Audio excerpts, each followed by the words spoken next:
கர்த்தருக்கு ஸ்தோத்திரம். நான் ஆண்டவராக இயேசு கிறிஸ்துவின் ஊழியன் ஜான் ஸ்ரீநாத். இந்த நாளிலும் சிலுவை குறித்து சுருக்கமாக சில காரியங்களை பார்ப்போம். சிலுவை நமக்கு தைரியத்தை தருகிறது.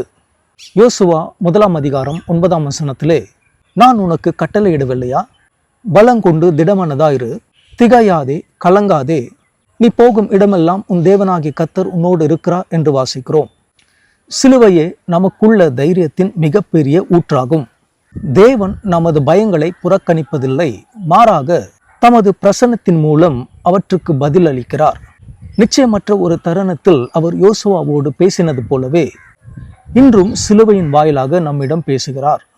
தைரியம் என்பது பயம் அறவே இல்லாத நிலை அல்ல, அது தேவன் நம்மோடு இருக்கிறார் என்று உறுதியாகும். சிலுவை அண்டையில் நாம் ஒருபோதும் தனித்திருப்பதில்லை என்று இயேசு கிறிஸ்து நிரூபித்தார். அவர் துன்பத்தையும் புறக்கணிப்பையும் மரணத்தையும் எதிர்கொண்டார். அவை அனைத்தையும் வெற்றி கொண்டார். இயேசு நமக்கு முன்பாக சென்றிருக்கிறார் என்றால் நமக்கு முன்னால் என்ன காத்திருக்கிறது என்று நாம் அஞ்ச தேவையில்லை.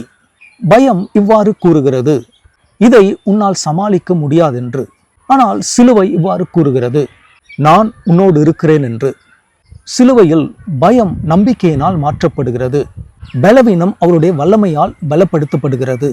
நிச்சயமற்ற நிலை அவருடைய வாக்குறுதிகளில் உறுதியாக நிலைநிறுத்தப்படுகிறது. யோசுவா தைரியமா இருக்கும்படி தேவன் கட்டளையிட்டது அந்த பாதை எளிதானது என்பதற்காக அல்ல, மாறாக அவருடைய பிரசன்னம் நிச்சயம் என்பதற்காகவே ஆகும். இன்றும் நமக்கும் அதுவே உண்மையாகும். சிலுவை நிமித்தம் நாம் நாளைய தினத்தை மிகுந்த துணிச்சலோடு எதிர்கொள்ள முடியும். சிலுவை நமக்கு இவ்வாறு கூறுகிறது, நீ தனித்திருக்கவில்லை, நான் உன்னோடு இருக்கிறேன் என்று. இன்று நீங்கள் எதை எதிர்கொண்டிருந்தாலும், அதாவது பயமோ போராட்டமோ அல்லது நிச்சயமற்ற எந்த நிலையாக இருப்பினும், தேவன் உங்களோடு இருக்கிறார் என்பதையும் உங்களை பலப்படுத்தி முன்னெடுத்து செல்கிறார் என்பதை நினைவூட்டும் சின்னமாக சிலுவை நிற்கிறது. ஆமென். இன்று நீங்கள் எந்த பயத்தை தேவனிடம் ஒப்புவிக்க வேண்டும்?